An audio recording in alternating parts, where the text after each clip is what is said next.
இவ்வளவு மாத்திரை, மருந்து அ எல்லாத்தையும் விட வீரியமிக்கது பார்வோ வைரஸுங்க.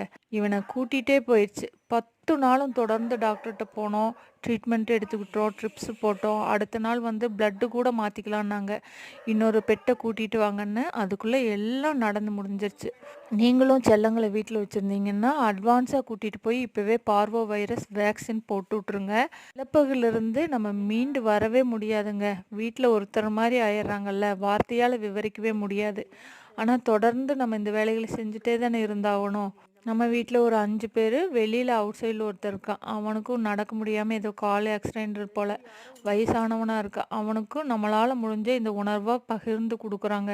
நீங்களே இப்ப நியூஸ்ல எல்லாம் பார்க்குறீங்கல்ல, தோட்டங்காடுகள்ல என்னென்ன நடக்குதுன்ட்டு. தன்னோட உயிர குடுத்து நம்மளை காப்பாத்துறாங்க. தயவு செய்து கொஞ்சம் கிடைக்கிற உணவுல பகிர்ந்து அளியுங்க நீங்களும். அவங்களோட வாழ்நாள் முழுவதும் உங்களுக்கு பாதுகாப்ப மட்டும்